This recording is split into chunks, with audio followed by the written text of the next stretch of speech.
One of our family's favorite dishes is sesame chicken. And a lot of people think if they're trying to watch their weight, they have to give up this really good food.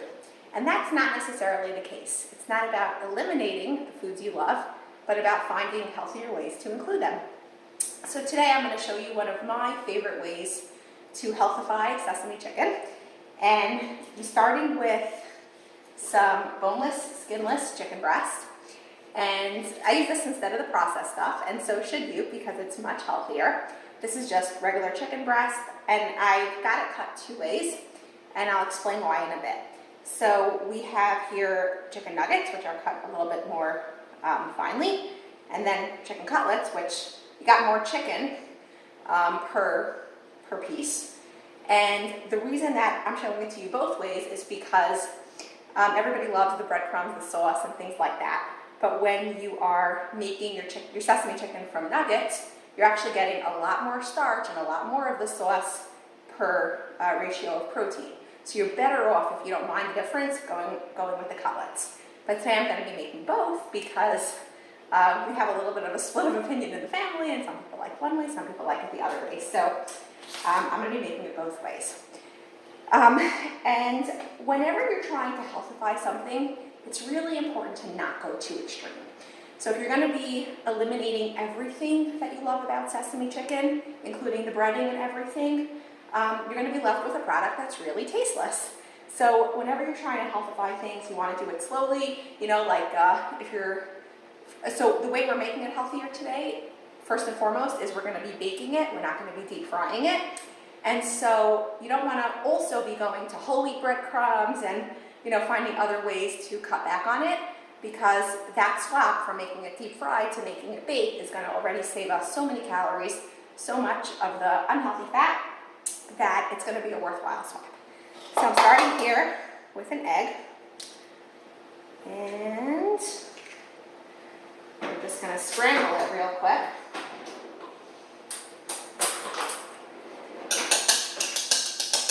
Just lightly scramble it. And over here I have cornflake crumbs, so regular cornflake crumbs. Again, you don't want to do too many changes at once. And I am going to single coat my chicken, which is also a big change. So what that means is I'm going to be dipping it into egg once, and then I'm going to be dipping it into cornflake crumbs once.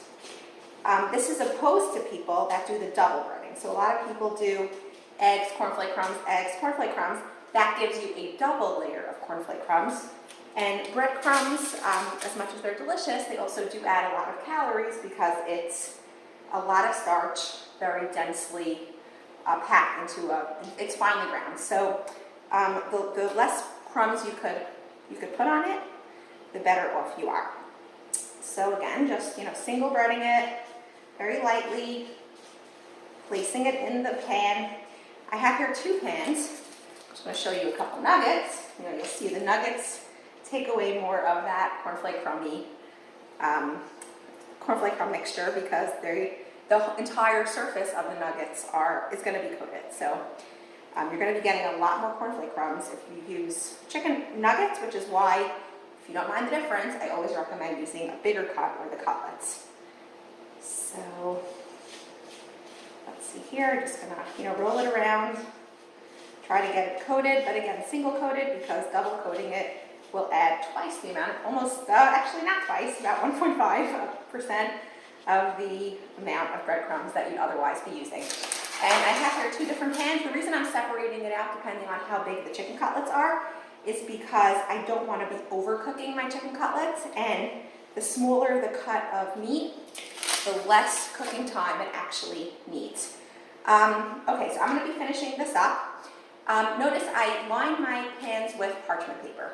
And the reason I did that is because it's going to create a nice non-stick surface at the bottom of the pan without actually having to grease the pan underneath. When I am finished putting all my chicken pieces in, I'm going to give a light spray with non-stick cooking spray just to be giving it a crisp sheen when it goes into the oven. I'm going to bake these at approximately 400 degrees. Stick a fork in to make sure it's soft and fully ready. The other thing I want to talk to you about is the sauce that I put on top. So you don't want to overbake these because it will be twice baked with the sauce. So for my sesame sauce, and this is a very, very good sauce, it's very simple also.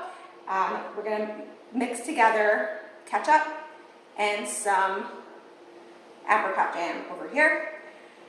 Some people like to add brown sugar. If you're doing it, just do so in moderation. Don't put too much, of course, because that's just it's gonna sweeten it up. It's also gonna add a lot of calories. And then just mix it together. No need to dirty a pot, boiling it and making it a little thicker. Just simply mix it together because it'll bake in the oven and get thicker anyway. And then add a generous amount of sesame seeds to it. Mix it together.